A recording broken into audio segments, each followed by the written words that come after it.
Raslema Ahmed. Ah, Raslem, Dominique, comment allez-vous? Eh ben, bien, souviens-toi qu'on se tutoie.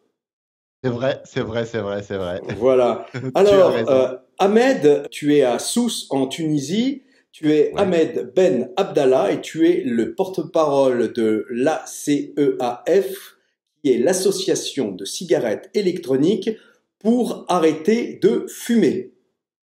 exactement, de très bonnes informations, voilà. Ahmed, depuis quand existe cette association? Le fondement de l'association, il a été en décembre 2016. Donc en 2016, ça fait déjà un certain temps.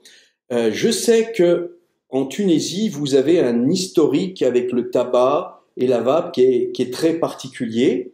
Alors, on va commencer par l'État, l'administration. Est-ce que l'État de Tunisie est plutôt pro-vape, contre la vape ou il s'en fiche? La position de l'État, elle est vraiment ambiguë par rapport à la vape.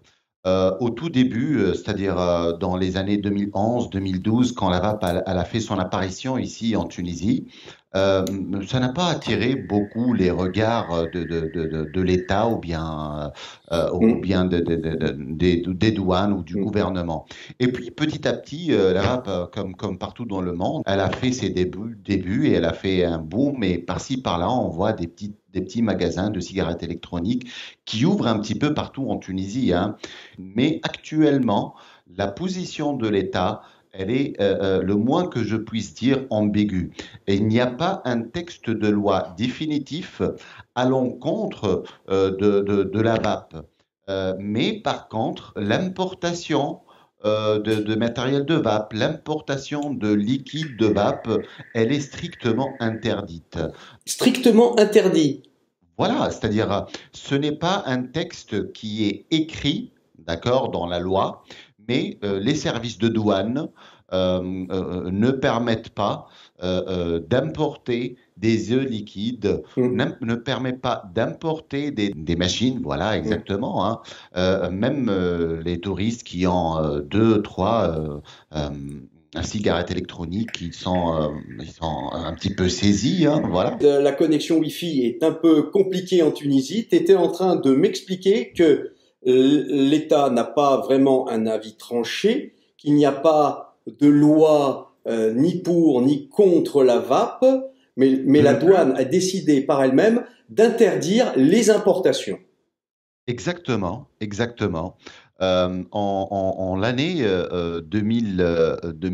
2015-2016, la compagnie nationale des tabacs et des allumettes a lancé un mémo, c'est-à-dire une petite lettre au ministère de Finances disant que, voilà, elle détiendra dorénavant le monopole de tout ce qui se rapporte à la vape, que ce soit des liquides ou que ce soit des machines, des vapes. D'accord? Voilà. D'accord. Et depuis ce temps-là, bon, il y a eu même des descentes dans les boutiques par les services de douane. Plusieurs ont dû fermer leurs portes. La cigarette électronique a connu un moment très, très difficile, mais il n'y a aucun texte de loi interdisant, d'accord, la cigarette électronique ou l'utilisation de la cigarette électronique. D'accord? D'accord. Alors, Voilà. est-ce que la Tunisie, est-ce que l'État tunisien a des intérêts dans la Régie nationale des tabacs et des allumettes? Oui, c'est une compagnie publique, hein, la Régie nationale, c'est-à-dire tous les bénéfices vont dans la trésorerie de l'État. Hein. D'accord. Et l'on sait que dans les pays où les États ont des intérêts dans le tabac, la Ouais. cigarette est soit interdite, soit va très mal. Voilà. Et depuis ce temps-là, nous, on se bat. D'accord? Et on n'arrêtera pas de se battre. Alors, Euh, pour se battre, tu me disais, il n'y a pas de loi. Ça ouais. vient juste d'un petit mémo.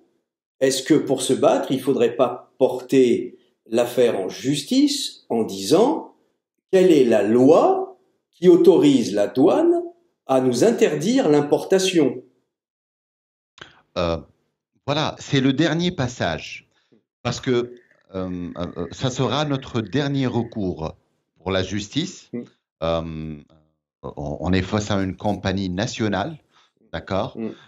et on essaye de négocier. Tu as vu cette ambiguïté dans la position de l'État nous laisse quand même une petite chance de faire les choses plus calmement et plus docilement, d'accord? On essaye d'éviter, allez, on va dire, l'affrontement avec tout organisme d'État. Tant qu'il n'y a pas une loi noir sur blanc, on a une ouverture et on a un espoir. Ça me pose plein de questions. Vous ne pouvez pas importer ni du matériel ni de liquide. Il y a quand même des vapoteurs, il y a quand même des boutiques, on verra un petit peu plus loin. Comment vous fournissez les vapoteurs? D'où viennent les e-liquides? D'où vient le matériel? Voilà. Là est tout l'intérêt de notre association. Euh, le matériel, malheureusement en Tunisie, vient de la contrebande. Ah, voilà. C'est dangereux.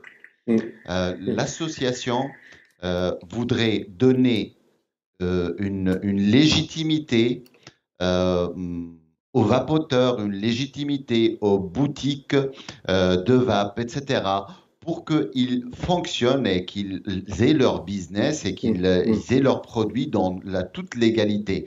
Aujourd'hui, je le dis avec beaucoup de mal, il est plus facile de faire entrer des œufs liquides et des machines de vape via la contrebande que par les moyens légaux d'importation. D'ailleurs, si je peux me permettre, toutes les boutiques, sans aucune exception, ont fait appel à la Régie nationale du tabac que nous avons rencontrée d'ailleurs il y a 3 ans déjà. On a eu une réunion avec eux, on s'est déplacé comme association et le porte-parole même des professionnels de la vape en leur proposant des solutions. Écoutez, voilà, nous sommes les professionnels, nous voudrions importer et payer nos taxes. Nous aimerions aussi embaucher des gens parce que il y a un vrai engouement de la cigarette électronique ces dernières années. Et malgré toutes les difficultés que nous connaissions, le nombre de vapoteurs ne cesse d'augmenter. Mais Et voilà le danger. alors, Le danger d'abord, vient de là. Oui. est-ce qu'il y a beaucoup de fumeurs? Est-ce que la Tunisie est un pays qui fume beaucoup? Oh oui, oh oui, oui, oui. On est un pays malheureusement de grands fumeurs, hein. D'ailleurs, je vais vous dire quelques chiffres qui sont sincèrement désolants à entendre. C'est-à-dire de 10 à les fumeurs âgés de 10 à 70 ans dépassent les 2 millions 2 millions. Sur quelle population? Rappelle-moi combien vous êtes en Tunisie? sur 14 millions. D'accord. Sur 14 millions, il y a 2 millions de fumeurs. Exactement. Ça fait beaucoup. Oui, ça fait une tranche d'âge entre 10 et 70 ans, hein. Combien, Et combien coûte, combien coûte un paquet de cigarettes en Tunisie? ça reste relativement pas cher, Mhm, d'accord? bien Allez, on va sûr. dire par rapport au pouvoir d'achat, par Mhm, rapport au oui. salaire moyen, c'est pas très cher. Allez, le paquet de cigarettes fera 1,50 €, 2 €, quelque chose comme ça. D'accord. Voilà. Et le vapoteur va trouver un flacon de 10 millilitres, par exemple, à combien? Voilà tout le savoir-faire des boutiques. Oui. Il va trouver ça moins cher qu'un paquet de cigarettes. Oh là. C'est-à-dire, une petite bouteille de 60 millilitres Mhm. coûtera, 60 millilitres, je dis bien, coûtera 15 dinars, C'est-à-dire en euros, je vais faire la conversion. 4 euros. Ah oui, d'accord. D'accord. Donc finalement, ça coûte moins cher parce qu'avec 60 millilitres, on dure beaucoup plus longtemps qu'un paquet de cigarettes qui, lui, va faire la journée, voire 2 journées. Exactement. Euh, Notre association aussi a mis en valeur un nombre, c'est-à-dire le nombre affreux qu'affiche la Tunisie par rapport au nombre de décès Ah oui. Oui. via le tabagisme. Oui. 10 000 morts chaque année. Ce sont les derniers recensements en juin 2016 du ministère de la Santé. D'accord. Alors Et justement, à propos de la santé, comment réagit le corps médical, les pneumologues, les cancérologues par rapport à la vape qui de toute façon est un outil de sevrage du tabac? euh, leur intervention est plus ou moins timide, hein. C'est le D'accord. moins que je puisse dire. Le corps médical n'a pas fait un vrai effort pour être à l'écoute des vapoteurs ou bien à l'écoute des vraies recherches D'accord. qui ont été faites à travers le monde dans la cigarette électronique. C'est-à-dire, il y a il y a les contre, mais en tant que, par exemple, organisme de la santé publique tunisienne, il n'a pas une position voilà, déclarée sur la cigarette électronique. On a bon nombre de médecins qui défendent la vape, mais c'est à titre individuel. Ahmed, est-ce que ça serait pas plus simple, plutôt que d'aller directement au front vers le gouvernement, d'essayer d'aller convaincre des pneumologues, des cancérologues, qui eux vont finalement vous aider après, sur une base scientifique, à aller convaincre ensuite l'État? Ça peut être une solution aussi, hein, ça peut être une solution, mais nous, notre principal acteur dans la vape aujourd'hui, c'est la Régie nationale du tabac et Ouais. des allumettes. Il y a eu des promesses, il y a eu même des échos qu'ils allaient légaliser l'activité des boutiques de vape, etc. Mais malheureusement, ça n'a pas été concrétisé. Le parler, c'est-à-dire dans les coulisses, est une chose, ce qui est fait en est une autre. Et nous n'hésiterons pas à faire appel au corps médical, comme vous l'aviez dit, à leur présenter les différentes recherches qui ont été faites à travers le monde pour les convaincre, etc. Euh, Alors, euh, je voudrais te poser une question. La Dites-moi. Régie nationale des tabacs et des allumettes s'est approprié le monopole de la vape. Oui. Est-ce qu'ils en font quelque chose de ce monopole? Est-ce qu'ils développent la vape dans les endroits éventuellement où ils vendent du tabac? Est-ce que eux importent eux-mêmes des liquides, du matériel pour développer la vape, ou justement ils ont pris le monopole de la vape pour l'étouffer? Exactement. Ah oui. Vous en êtes arrivé au point essentiel. Mm. D'accord? Ils ont pris le monopole de la vape, d'accord, sans rendre cette activité illégale.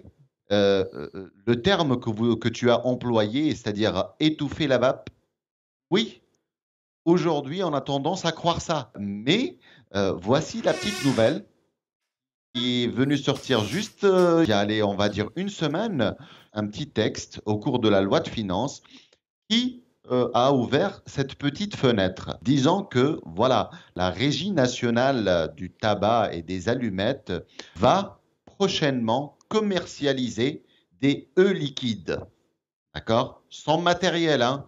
Elle n'a fait, oui, oui, exactement, exactement. Sans matériel, ils n'ont pas abordé le côté du matériel de la vape, vraiment pas. Et cette régie augmentera et mettra une taxe de 10% de consommation. C'est complètement farfelu. Cette idée, euh, elle n'a pas importé des œufs liquides, n'a pas commercialisé des œufs liquides, mais dans le texte de loi qui a été voté il y a une semaine, elle entend prochainement commercialiser les œufs liquides et mettre une taxation de 10% allant dans la trésorerie de l'État tunisien. C'est très très compliqué. Mais on a sorti une déclaration via l'ACEAF dans ce mémo que nous avons mis via notre page officielle Facebook ACEAF. On appelle tout le monde, les professionnels, la communauté de la vape ici en Tunisie, à se serrer les coudes. Tu as entièrement raison. Tu as entièrement raison. Souvent, je vois des pays qui sont abattus par leur État au niveau de la vape, parce qu'ils n'ont pas su se fédérer, ils n'ont pas su s'associer. Je vois aussi d'autres pays qui ont des associations très fortes, avec beaucoup de membres, et qui ont donc plus le pouvoir de se défendre. Donc, il faut inviter tous les vapoteurs, tous les professionnels de la vape en Tunisie à rejoindre eh bien, la seule association, puisqu'il n'y a pas de fédération, vous êtes la seule association, pour être encore plus fort vis-à-vis de l'État et de la Régie nationale des tabacs. Et on n'est pas peu, hein, on n'est pas peu, on est une bonne communauté. Et alors justement, j'y arrive. Il y a combien de boutiques spécialisées dans la vape en Tunisie? Si on parle de boutiques spécialisées à travers toute la Tunisie, elle est à pas moins de 70 boutiques. Ce sont les derniers recensements janvier 2019. J'entends 70 boutiques, mais en même temps, je me dis, c'est interdit d'importer. Donc, est-ce que ces 70 boutiques ont leur stock qui proviennent du marché noir? Exactement. Oui, mais bon, depuis plusieurs années, allez, on va dire minimum 2, 3 ans, que le matériel de vape, euh, il est en grosse diminution. Par exemple, avant, dans les années 2015, etc., on avait les dernières nouveautés de vape, etc. Mais après les descentes des services de la douane, après la fermeture de plusieurs boutiques, après la saisie aussi du matériel de vape et des liquides, cette communauté-là, ou bien les professionnels de la vape, ont tendance à apporter, via malheureusement le marché noir, des tout petits stocks. D'accord? D'accord. Est-ce que ça veut dire qu'une boutique de vape, c'est une Oui. boutique illégale? Exactement. Exactement. Comment elles font donc pour exister? Voici l'astuce que bon nombre de boutiques de vape ont utilisée. C'est-à-dire, la boutique, elle est spécialisée en matériel. Là, c'est farfelu, mais bon, Faut trouver des solutions. on fait Oui. avec, exactement, mais on fait avec les moyens du bord. C'est une boutique de matériel électronique. D'accord. Voici l'astuce. D'accord. Alors, pour Voilà. en revenir au marché noir, comment s'organise ce marché noir? On sait que le matériel, de toute façon, il va venir de Chine, il va transiter par là, par là, par là et arriver en Tunisie. Mais les liquides viennent d'où? Majoritairement du marché européen, via l'Algérie. D'accord. Du marché Voilà. européen via l'Algérie. D'accord. On a même eu des émissions, des chaînes télévisées. Mhm. Les reportages ont montré même les circuits des contrebandiers, etc. Le président de la CEAF, il a été présent lors de cette interview et lors de ce reportage qui a fait la une des journaux. C'était en 2018, 2019, quelque chose comme ça. Et on a expliqué aux gens que ce n'était pas possible, que c'était dangereux pour le consommateur tunisien et le vapoteur voilà, si on fait les choses via la contrebande et le marché noir, Mhm. on ne connaît pas les produits, on ne connaît pas leur authenticité, on ne connaît pas leur composition. Donc, la vape, aujourd'hui ou demain, elle existera en Tunisie. Alors, vaut mieux faire les choses avec beaucoup plus de sécurité par rapport aux consommateurs que laisser le risque via ces réseaux de contrebandiers et qui n'ont pas de scrupules Mhm. par rapport à la sécurité, par Oui. rapport à l'authentification du produit, par rapport, voilà, à son efficacité en même temps, hein. Mhm. Mhm. Très prochainement, l'association, via sa communauté, qui est une communauté pas moins de 200 000 utilisateurs, on a notre poids. Et via le corps médical, via la Régie nationale du tabac, ou bien via même le gouvernement, via même le Parlement, on va se faire entendre, hein. On est très, très déterminés cette fois. Voilà, on essaye de mettre en avance que nous, communauté des vapoteurs, on fait partie de la solution et non pas de la problématique. Nous, les vapoteurs et les professionnels de la vape, on est là pour minimiser le coût de l'État.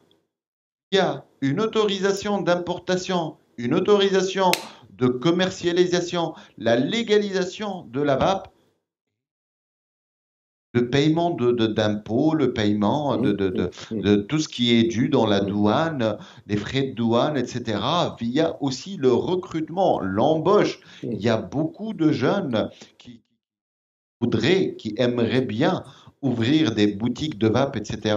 C'est une passion ils rêveraient de faire de cette passion leur profession. Et on ne va pas se taire. C'est important d'arrêter de fumer, d'accord, pour la santé des générations futures de la Tunisie. C'est ça. Dominique, j'ai passé un très très beau moment avec toi. Je te remercie. Je remercie ta plateforme, toute la communauté européenne et francophone. Je lance un petit message pour la communauté tunisienne. C'est le moment ou jamais d'être solidaire avec l'association. Je vous promets qu'on y arrivera. Merci. Eh bien, écoute, c'est sur ce beau discours qu'on va se quitter. Je te remercie. Je rappelle que tu es Ahmed Ben Abdallah, tu es le porte-parole de l'ACEAF, qui est l'association de cigarettes électroniques, pour arrêter de fumer, et vous combattez pour la défense de cet outil de sevrage, et vous combattez contre l'État, vous combattez contre les douanes, vous combattez surtout contre la Régie nationale des tabacs et des allumettes, qui est le monopole du tabac de l'État. Ça va être très compliqué, mais il y a des solutions, il y a toujours des solutions, il ne faut pas baisser les bras. Je te remercie Ahmed, je te dis à très bientôt et bon courage. Merci beaucoup.